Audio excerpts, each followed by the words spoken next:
کیا ہے وہ؟ یعنی اگر یوں میں کہوں کہ مینرز اور ایتھکس جو ہوتے ہیں یہ سبسڈری ہیں، یہ ایک شعبہ ہے صرف کس کا؟ اخلاقیات، ایک شعبہ ہے۔ ضروری نہیں کہ جو بندہ ٹیبل پہ بیٹھنے کا، کرسی پہ بیٹھنے کا، کھانے پینے کا، اس میں بیٹھنے چلنے کا، لباس کا، گفتگو کرنے کا اچھا خیال اور آداب رکھتا ہو اور آداب زندگی اختیار کیے ہو، وہ ضروری نہیں ہے کہ وہ بااخلاق ہو۔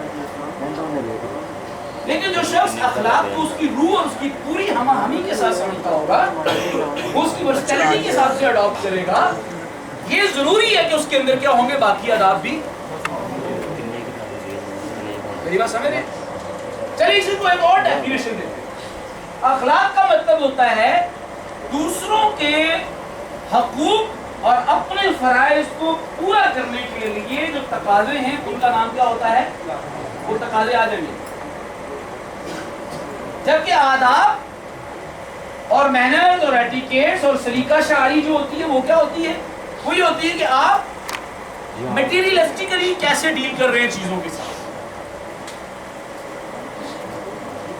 تو میں سید مودودی رحمہ اللہ نے کہا ہے کہ تہذیب کا چوتھا بڑا کمپوننٹ فنڈامنٹل جو ہے وہ کیا ہے؟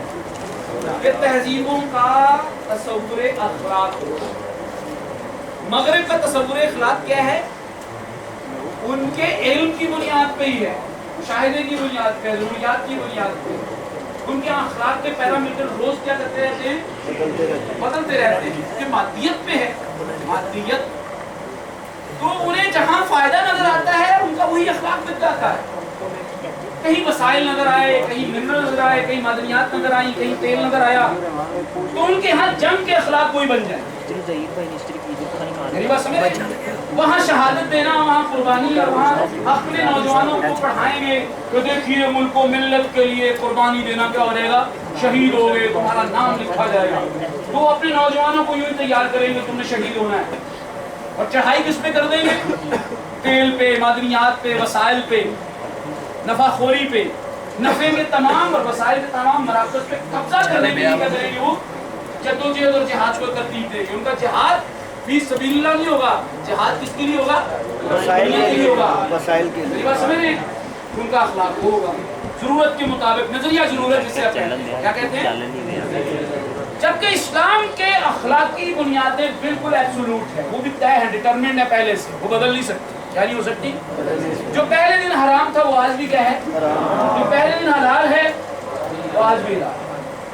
جتنا مرضی بڑا نفع آپ کو سامنے لگ رہا ہو، آپ کبھی بھی اس نفع کو حاصل کرنے کے لیے سچائی کو کمپرومائز نہیں کریں، اور جتنا مرضی بڑا نقصان کیوں نہ ہو رہا ہو، آپ کبھی بھی جھوٹ کو اختیار نہیں کریں۔ یہ چار بنیادی کیا ہیں؟ تصور ہیں، کیا نام ہے اس کے؟ اب بتائیے تہذیب کے یا نظام زندگی کے چار بنیادی کمپوننٹس کیا ہیں؟ تہذیب کھڑی ہوتی ہے، جس کی وجہ سے ہم کسی تہذیب سے محبت کرتے ہیں اور جس کی وجہ سے ہم تہذیب سے کیا کرتے ہیں، اور انہی چار اصولوں کی بنیاد کے اوپر باقی سارے کے سارے مظاہر انسانوں سے ہوتے ہیں۔ اخلاقی مظاہر، حیاداری کا معاملہ، خاندانی نظام کا ٹوٹنا، انہی چاروں پہ موقوف ہے۔ میری بات سمجھ رہے ہیں؟ ان چاروں پہ کیا ہے؟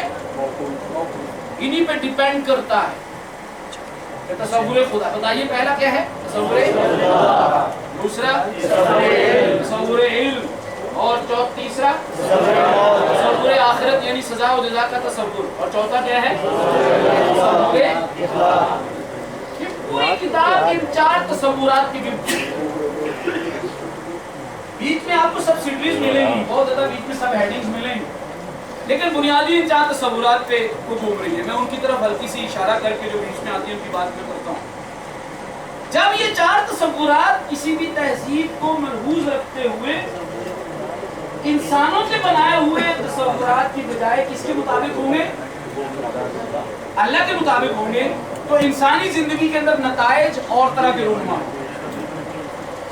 لیکن اگر ان چاروں تصورات یہ ہیں، مغرب کے بھی یہ ہے، مغرب کا بھی تصور خدا ہے، مغرب کا بھی کیا ہے؟ تصور علم ہے، مغرب کا بھی تصور جزا و سزا ہے، مغرب کا بھی کیا ہے؟ تصور اخلاق ہے۔ کیسا ہے؟ یہ بات کی بحث ہے۔ یہ 4 تصورات ہوتے ہیں جن کی بنیاد پر کسی تہذیب سے محبت کیا کرتے ہیں، نفرت، عقیدہ رکھتے ہیں، عقیدت کرتے ہیں یا نہیں، اور اسی چاروں تصورات کی بنیاد پر جب نظام تشکیل پاتا ہے تو پھر ویسے ہی انسانوں سے حرکات و سکنات، عادتیں اور کنڈکٹس کیا ہوتے ہیں سامنے، حیاداری، بدامنی، میری بات سمجھ رہے ہیں، خاندانی نظام کا ٹوٹنا، چوری چکاری، ننگ دھڑنگ، مار لوٹ کھسوٹ، عدم اعتماد، انسرٹینٹی، مایوسی، ڈپریشن، وہ انہی 4 کی بنیاد پہ نکل کے سامنے آتا ہے۔ یہاں تک موضوع ہم سمجھ گئے۔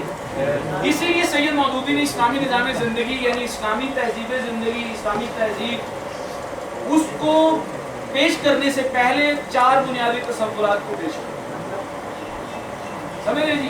اسی لیے مغرب سے اس بات پہ نفرت نہیں کرنی چاہیے، بچنا چاہیے ان بیماریوں سے، ہم وہاں نہیں جائیں گے کہیں وہ بیماریاں ہمیں بھی، اور یہ ریورسل ہوتا ہے، یاد رکھیے گا، کیونکہ شیطان کبھی بھی آپ کو، یہاں میں ایک احتیاطی جملہ بولوں گا اور بڑا سب جملہ بولنے لگا، آپ لوگ میرے ساتھ ہیں سارے؟ کھڑا کریں یا میں نہ ہی سمجھوں؟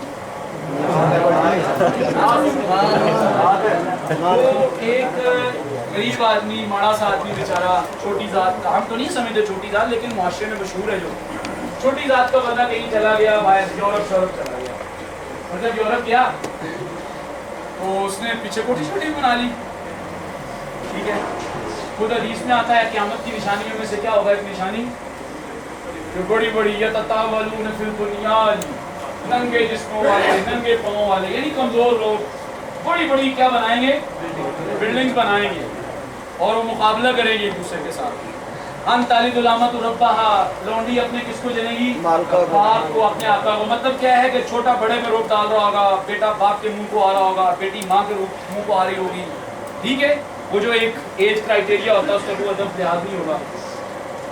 تو اس میں رسول نے فرمایا، کیا فرمایا، سوری وہ گیا، اس نے کیا کیا، یورپ گیا، مغرب گیا، سعودی عرب گیا، کہیں پہ بھی گیا، لمبی ساری بڑی ساری کوٹھی چھوٹی گڈی چڑی رکھ لی، تو ذات کا کمزور تھا نہیں جا رہا، تو آیا اور پنڈ کے چودھری کے پاس آ کے ٹانگ پہ ٹانگ رکھ کے کہتا ہے، حکا بھی اس کا شیئر کر لیا، حکا بھی کیا کر لیا، ٹانگ پہ ٹانگ رکھی اور کش لیا اور کیا کیا، وہاں پھینکا ہوا ہے، اور کہتا آنکھ ایک بند کر کے جو چوئی سب کی خیال ہے، اتنا عجیب،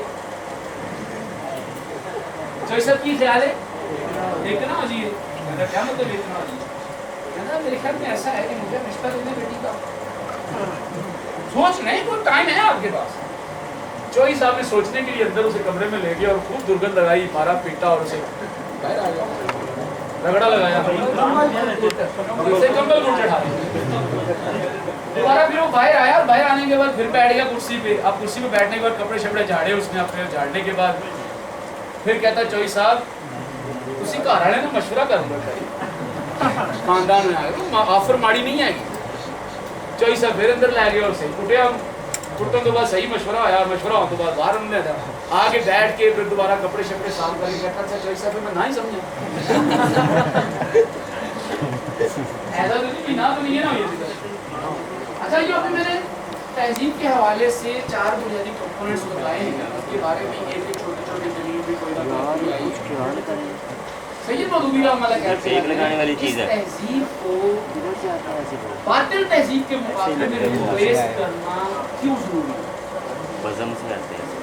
کیوں ضروری ہے کہ تہذیب توحید کے اصول پہ قائم ہو؟ کیوں ضروری ہے کہ اس تہذیب کی قانون سازی کے لیے ہم قانون سازی جو بھی کریں گے وہ کس سے پوچھ کے کریں گے؟ اللہ سے پوچھ کے کریں گے۔ کیوں الدین، کیوں الاسلام ضروری ہے؟ کیوں حکم وہ لے دے گا؟ یہ بحث آئے گی بیچ میں۔ اور یہ کیوں ضروری ہے؟ پہلی بات انہوں نے کہا ہے کہ تہذیب کو بدلنا کیوں ضروری ہے؟ امامت میں تغیر کیوں؟ اس تہذیب کا بدلنا کیوں ضروری ہے؟ باطل نظام کا بدلنا کیوں ضروری ہے؟ اس باطل تہذیب کو اکھاڑ کے اس کی جگہ اچھی تہذیب لانا کیوں ضروری ہے؟ وہ آیت کسی کو یاد ہے باطل تہذیب کے مقابلے میں صحیح تہذیب کو غالب کرنے کی آیت یاد ہے کسی کو؟ بتائے گا؟ بولیے بولیے اونچی بولیے، اونچی بولیے۔ والذی ارسلہ رسولہ بالہدی ودین الحق لیظہرہ علی الدین کلہ وکفی باللہ شہیدا۔ وَلَوْ كَرِهَ الْكَافِرُونَ وَلَوْ كَرِهَ الْمُشْرِكُونَ. 3 جگہوں پر تہذیبی تصادم کے لیے باقاعدہ طور پر آپ کو اور مجھے صرف ٹیمپر نہیں کیا گیا، اکسایا نہیں گیا، بلکہ کیا کیا گیا ہے؟ ذمہ داری لگائی گئی. کیا لگائی گئی ہے؟ تو سید مودودی رحمہ اللہ نے یہ فرمایا ہے کہ امامت میں تغیر کیوں ہوئی، نظام میں تبدیلی کیوں؟ سادی سی بات ہے. سید مودودی رحمہ اللہ نے فرمائی، اور کیا فرمائی ہے؟ انہوں نے کہا کہ امامت میں تغیر اس لیے کیونکہ انسان کا انفرادی دین جو ہے وہ اس کے اجتماعی پالیسیوں اور قانون سازی کو کیا ہوتا ہے؟ ظاہر بات ہے کہ انسان جس نظام کے تحت پروان چڑھ رہا ہے، بچہ زیادہ چھوٹا تھا، کسی اسکول میں گیا ہے، کسی کالج میں گیا ہے، کسی یونیورسٹی میں گیا ہے، کچھ ٹرینڈز اور نعرے اس کو ان سارے فورمز میں سکھائے گئے ہیں، کچھ معیارات زندگی اس کے لیے طے کر دیے گئے ہیں کہ یہ معیارات ہوتے ہیں، اور اس نے اس نظام سے اس درخت کے نیچے رہ کے اس نے کیا کرنا؟ فائدے اٹھانے ہیں، ضروریات پوری کرنی ہے. تو اگر وہ نظام ٹھیک نہیں ہوگا تو لامحالہ اس کے کیا ہوں گے؟ معیارات زندگی کیا ہوں گے؟ تو اسی لیے امامت میں تغیر بہت ضروری ہے، کیونکہ کسی نبی نے بھی ایسا نہیں چاہا کہ وہ کونے خدرے میں بیٹھے اور بس اللہ اللہ کرے، بلکہ انسانی تاریخ بتاتی ہے جتنے نبی اور پیغمبر آئے ہیں انہوں نے اس بات کے اوپر پیرالل ضد کی ہے، اصرار کیا ہے کہ ہم نظام کی اصلاح لازمی طور پہ کریں گے، اور نظام کی اصلاح کرنے کے ساتھ ساتھ اس نظام کی باغ ڈور کس کے ہاتھ میں ہوگی؟ اللہ کے ہاتھ میں ہوگی، اور ہم اللہ کے نمائندے ہیں عملی طور پر، مظاہر کے طور پر، ظاہری طور پر، اور ہم اس کو سنبھالیں گے. کوئی ایک نبی بھی ایسا نہیں جس کو تاریخ انسانی جھٹلانے سے کیا ہے؟ قاصر ہے، ڈینائی نہیں کر سکتی اس حقیقت سے، کر سکتی ہے. تو اسی لیے سید مودودی رحمہ اللہ کا امامت میں تغیر اس لیے ضروری ہے کہ جو نظام ہوتا ہے وہی قانون سازی کرتا ہوتا ہے. یہ پڑھیں گے کیا، کھائیں گے کیا، پیئیں گے کیا، کس ماحول میں پڑھیں گے، میری بات سمجھ رہے ہیں؟ ان کے بچے سودی معیشت لیں گے، کیا لیں گے، کیا نہیں لیں گے، ان کے اوپر کون، ان کے ملکوں میں اور سرحدوں میں کون داخل ہوگا، کون داخل نہیں ہوگا، کن شرائط پہ داخل ہوگا، کن شرائط پہ داخل نہیں ہوگا. تو سب کچھ تو وہ امپورٹ کر رہے ہوتے ہیں. یہاں جب سب کچھ وہ امپورٹ کر رہا ہوتا ہے نظام یہاں پر، یا امپوز کر رہا ہوتا ہے یہاں پر، تو انسان کی حیثیت اس کے اندر سوائے ریچولز کی اور مذہبی چند ایک چیزوں کے علاوہ کوئی اور اس کو آزادی میسر نہیں ہے. اور وہ نظام ان کو اتنی ہی آزادیاں دے رہا ہوتا ہے، اور وہ امامت، ناجائز امامت، غلط تہذیب اتنی ہی اجازت دے رہی ہوتی ہے جتنی کہ وہ انسان اپنی آزادیوں کو سیلیبریٹ کرتے ہوئے اس تہذیب کے لیے کیا نہ بن جائے؟ خطرہ نہ بن جائے. جو چیزیں بھی اس تہذیب کے لیے خطرہ ہوتی ہیں وہ غالب تہذیب انسانوں کو وہاں نہیں جانے دے، اور اس پہ موٹے حروف میں لکھا ہوتا ہے پروہیبٹڈ ایریا. اور پروہیبٹڈ ایریا اس طرح لکھتے ہیں کہ یہ فنڈامنٹلزم ہے، یہ فاشزم ہے، یہ دہشت گردی ہے، یہ جناب والا غداری ہے. اس طرح کی چیزیں لکھ کے کیا کیا جاتا ہوتا ہے؟ ان لوگوں کو اس سے دور رکھا جاتا ہے. سیاست میں بات نہیں کرنی ہے آپ نے، معیشت میں بات نہیں کرنی ہے آپ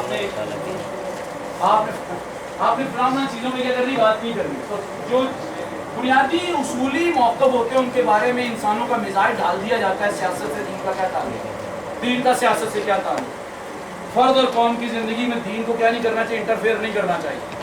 تو اس طرح کے نعرے لگا کے آپ کو ان تمام ایریاز سے دور رکھا جاتا ہے جو ایریاز کون سے ہوتے ہیں؟ اختیارات کے ایریاز ہوتے ہیں، جہاں دین بطور نظام، اسلام بطور دین پریکٹس ہو رہا ہو.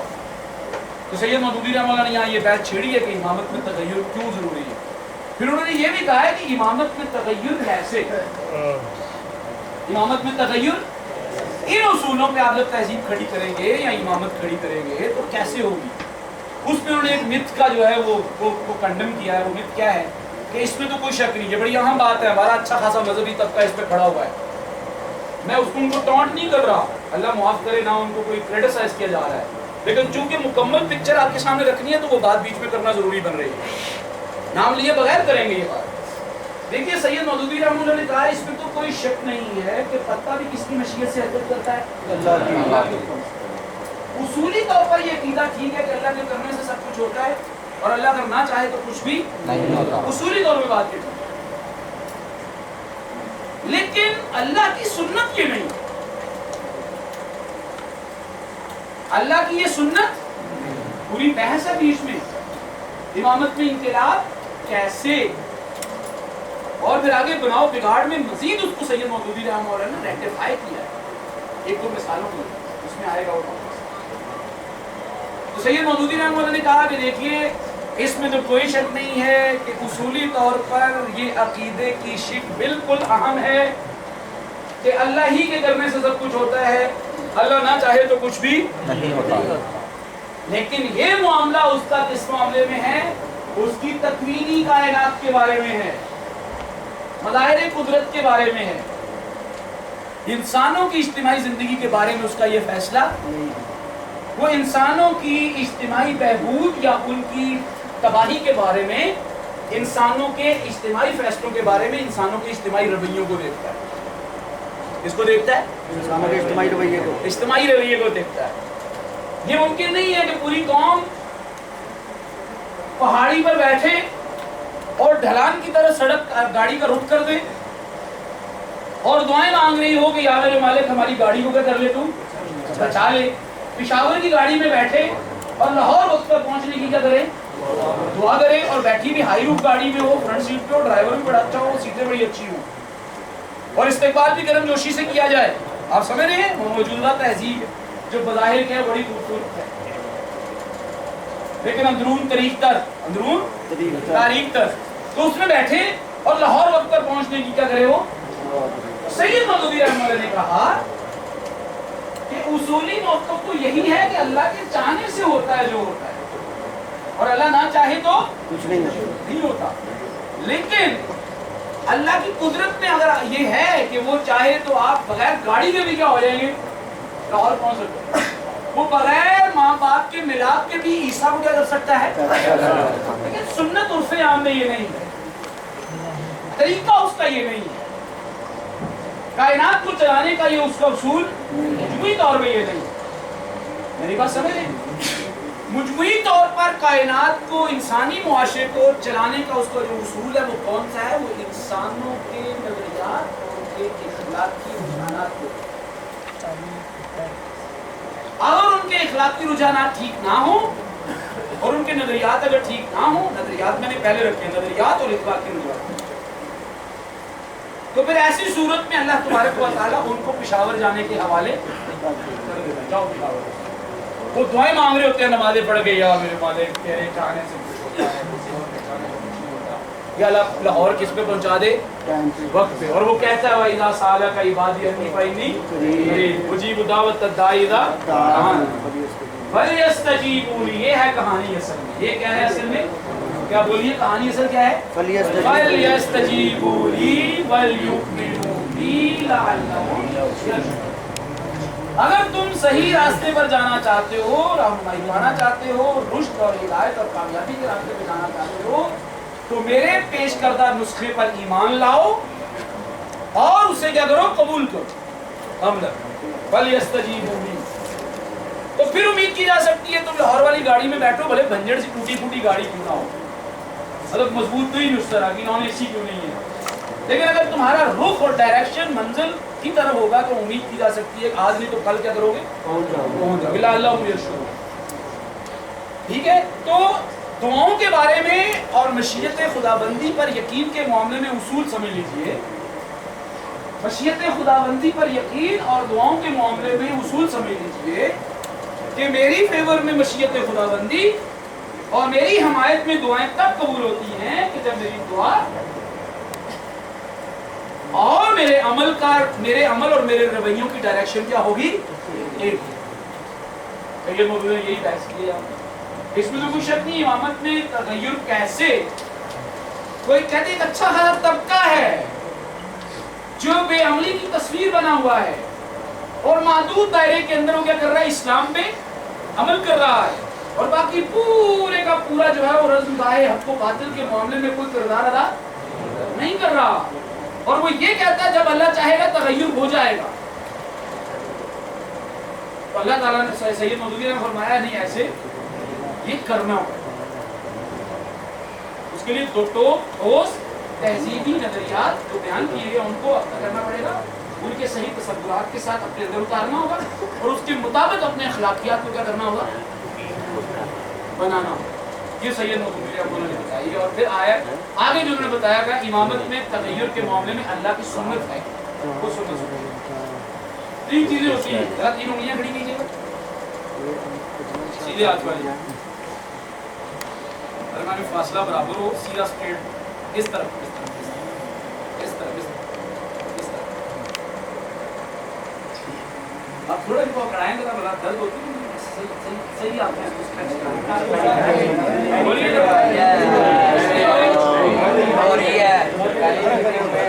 یار ہمیں نیچے کرنے کا طریقہ نا یار، ایک منٹ آپ تھوڑا اوپر بھی گیجیے گا یا بغل میں بھی درد ہونا ایک دم نیچے. آپ نے آگے بیٹھے ہوئے ساتھی کے اوپر ہاتھ رکھے ذرا ان کو ذرا تھوڑا تھوڑا دبائیں.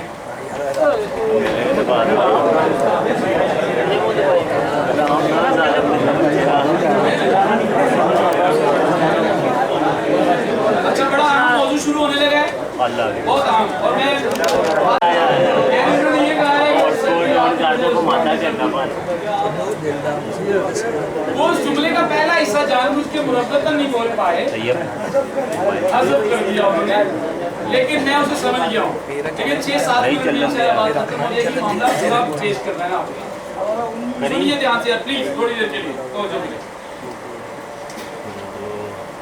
سید مودودی رحمہ اللہ نے فرمایا ہے کہ امامت کے تغیر یا اقتدار کے ملنے یا حکومت کے ملنے کے معاملے میں الٹپ نہیں چل رہی ہے دنیا. بہنگم چوپٹ نگری کیا ہوتا ہے، اندھا راج، یہ نہیں چل رہا. اقتدار کے معاملے میں انسانوں پر پوری دنیا میں کون حکومت کرے گا؟ آیا اس کے نام لیوا کریں گے یا اس کے کافر کریں گے جو اس کے نام کا انکار کر رہے ہیں؟ نہیں کون کریں گے؟ فرمایا یہ الٹپ نہیں چل رہا، بے ہنگم نہیں ہے، یہ اندھی نگری چوپٹ راج نہیں ہے، یہ جس کا دل چاہے وہ ہو جائے. نہیں. انہوں نے کیا کہا؟ سید مودودی نے فرمایا کہ تاریخ انسانی کا بھی اور الہامی تمام ذرائع کا مطالعہ کرنے کے بعد یہ بات پتہ چلتی ہے، تحقیق کے بعد پتہ چلتی ہے کہ 3 نقطہ نظر ہیں اللہ تعالیٰ کے اقتدار دیے جانے کے معاملے میں. نمبر 1 وہ کہتے سید مودودی رحمہ اللہ کہتے ہیں مجھے ذرا بتائیے گا کہ اگر آپ نے باغ بنایا، ان کی مثال کو میں تھوڑا سا چینج کر کے آسان بنا کے پیش کر رہا ہوں، ایسے تو بڑی آسان ہے.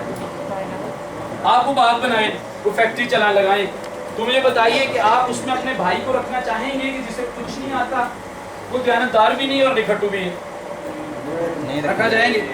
حتیٰ کہ اپنے بیٹے کو، حتیٰ کہ خود بھی آپ نہیں بیٹھنا چاہیں. آپ بیٹھنا چاہیں گے کہ اگر آپ بالکل ڈسپلن نہیں ہے، آرگنائز نہیں ہے اور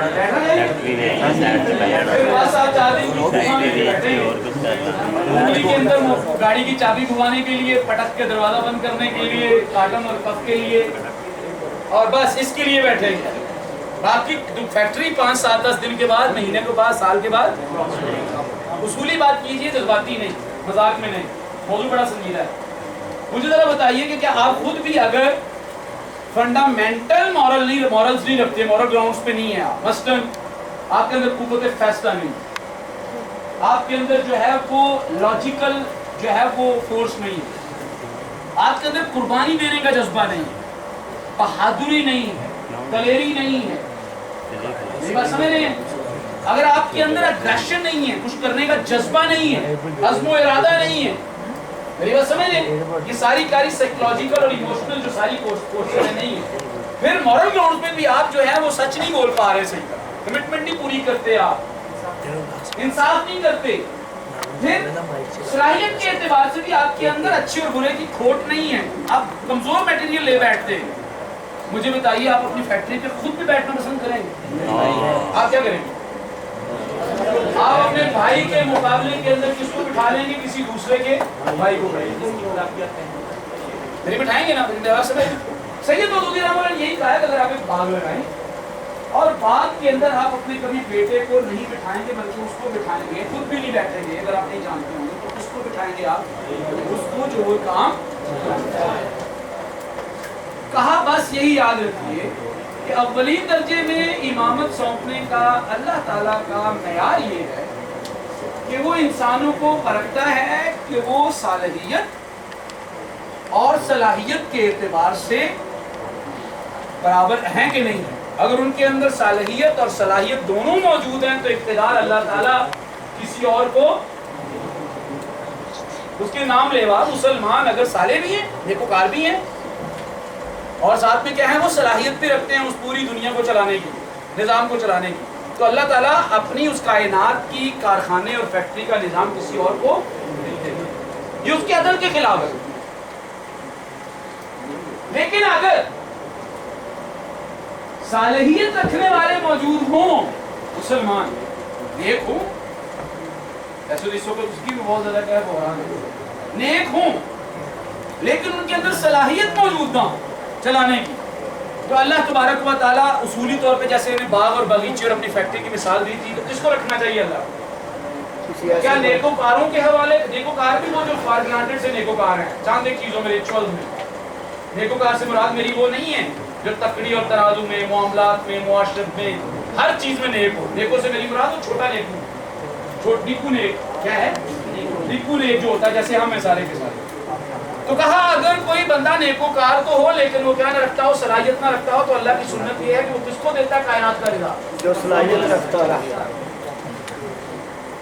پھر اللہ تبارک و تعالیٰ نے سید مودودی صاحب نے اگلی بات بتائی, وہ کیا کہا کہ اگر نیکوکار بھی موجود نہیں ہیں, اب آپ کا سوال پیدا ہوتا ہے نا کہ اس وقت جو دنیا چلانے والے ہیں وہ نیکوکار تو نہیں ہیں, ظالم ہیں, جابر ہیں, ظلم کرتے ہیں, کیا کچھ کرتے ہیں, اور ساتھ میں وہ صلاحیت بھی نہیں رکھ رہے. اور صحیح اصولی بات تو یہی ہے کہ صلاحیت بھی نہیں ہے ان کے پاس, ہے صلاحیت نہیں ان کے پاس.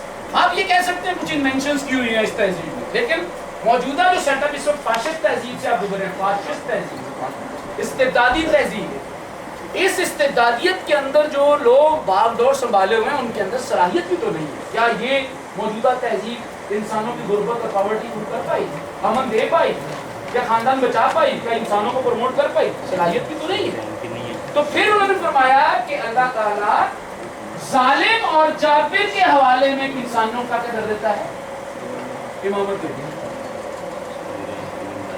یہی وہ چوتھا زمانہ جس کے بارے میں فرمایا تھا, پہلا زمانہ نبوت کا, دوسرا زمانہ کون سا, خلافت کا, تیسرا زمانہ کون سا, بادشاہت کا, کاٹ کھانے والی بادشاہت, اور چوتھا زمانہ کون سا, ہاں جی, فاشزم کا, فاشسٹ تہذیب کا, استبداد کا, کاٹ جبری استحصال. ایک ہوتا ہے پالیسی کے ذریعے استحصال کرنا, ٹیکنیکلی استحصال کرنا, دوسرے کا حق لے لینا. ایک ہوتا ہے جبری استحصال. موجودہ فاشسٹ تہذیب جو ہے یہ فاشزم ہے, فاشسٹ تہذیب ہے.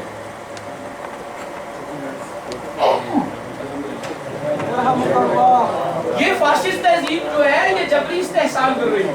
تو سید مودودی رحمہ اللہ نے فرمایا کہ اللہ کا امامت سونپنے کے معاملے میں تیسرا پیرامیٹر یہ ہے کہ اگر معاشرے میں اور انسان صالحیت اور صلاحیت دونوں کے اعتبار سے کیا ہو چکا ہو, محروم ہو چکا ہو, جیسے پاکستان میں تھا. آپ کو یہ کہہ سکتے ہیں, راز کر سکتا ہے کہ آپ نے پہلا پیرامیٹر سید مودودی کا یہ بتایا کہ سارے لوگوں کو اور صلاحیت دونوں کا بلینڈ ہوگا تو ملے گی. اگر بلینڈ نہیں ہوگا تو کس کو ملے گی, باصلاحیت کو ملے گی. تو یہ تو ماشاءاللہ باصلاحیت نہیں ہے. نواز شریف, شہباز شریف, عمران خان, یہ تو باصلاحیت نہیں ہے, بڑا درد کر دیا لوگوں نے. تو اس کا بھی سید مودودی نے بتایا کہ پھر اللہ تعالیٰ کیا کرتا ہے, عذاب کے طور پہ بے رحم لوگوں کو تمہارے اوپر کیا کر دیتا ہے. میں سوات میں موجود تھا جس وقت وہ 18 لوگ کیا ہوئے تھے, آدھا گھنٹہ بعد پہنچا ہوں وہاں. آپ حیران ہوں گے کہ 2.5 گھنٹے تک وہاں پر کیا ہوتا ہے, ریسکیو جو گاڑیاں ہیں 112 والی, وہ بس ان کا کیا رہا ہے, مٹر گشت رہا ہے, آئی گئی اور یہ کہہ کے گئی ہمارے پاس کچھ چیز نہیں. میری بات سمجھ رہے ہیں. اور امین گھنٹہ پوری کا بیان کیا آتا ہے کہ کیا تمبو لے کے پھروں ان کے لیے. اور وہاں پر ایک اور جو حکومتی کوئی چیلا چانٹا ہے وہ کہتا ہے کہ اگر ہیلی کاپٹر بھیجتے تو اس کے نزدیک ذریعے اس کی وجہ سے سیلاب میں مزید طغیانی آ جاتی. کوئی انسانی زندگی پھر بعد میں کوئی ملنے نہیں دی گیا ہم سے. آج کی تاریخ تک اور موجودہ معلومات تک ابھی تک سیالکوٹ ڈسکا میں ان سے ملنے مطلب میں حکومتی بات کر رہا ہوں. تو گویا کہ کیا کہنے کا مقصد ہے میرا, سید مودودی رحمہ اللہ کہتے ہیں کہ پھر اللہ تعالیٰ ان انسانوں کی نااہلی کی وجہ سے جو نہ صلاحیت کے اعتبار سے ٹھیک ہے نہ صالحیت کے اعتبار سے ٹھیک ہے، تو پھر اللہ تعالیٰ ابتدا کو سونپ دیتا ہے عذاب کے طور پر ظالم جابر نکھٹوؤں کو سونپ دیتا ہے۔ آپ اندازہ کریں کہ ڈونلڈ ٹرمپ اسے پچھلے دنوں اپنا ایک ایگزامینیشن کروانا پڑا، اور وہ کون سا ایگزامینیشن تھا کسی کو پتا ہے؟ مینٹل ہیلتھ کا کروانا پڑا، اور وہ گواہیاں دے رہا ہے کہ مجھے لوگ پاگل کہتے ہیں، چھیڑتے ہیں، ٹماٹر مارتے ہیں پیچھے سے، ایسے ہوتا ہے نا ہمارے پاس ٹماٹر مارتے ہیں۔ ہاں تو کہتا ہے مجھے لوگ پاگل پاگل کہتے ہیں کہ میں سٹیبل نہیں ہوں، تو میں نے تو ٹیسٹ کروا لیا اپنا سائیکو اسٹیٹ کا، I am very stable person, I am normal, تو کہہ رہا ہے اندازہ کریں گا میری بات سمجھے۔ اور اب اگر آپ کہیں کہ وہ مظاہرے نہیں کر رہے ہیں، تو وہ مظاہرے وہاں کی دوسری طرف کے ظالموں کے ٹیمپرڈ کیے ہوئے لوگوں کے ہیں، لوگ بیچارے اخلاص سے نہیں کر رہے ہیں، اخلاص سے نہیں کر رہے، اور اپنے مفادات کے لیے نہیں کر رہے ہیں کہ ہم لوگ مزید کمزور ہو جائیں گے، جیسے آپ آئرلینڈ میں فلاں فلاں میں نہیں کر رہے ہیں، تو وہاں پر وہ لکھ رہے ہیں جو اپنی طرف کے مفادات کے لیے عوام کو کیا کرتے ہیں۔ اور ویسے بھی اچھے برے لوگ تو ہر جگہ کیا ہوتے ہیں۔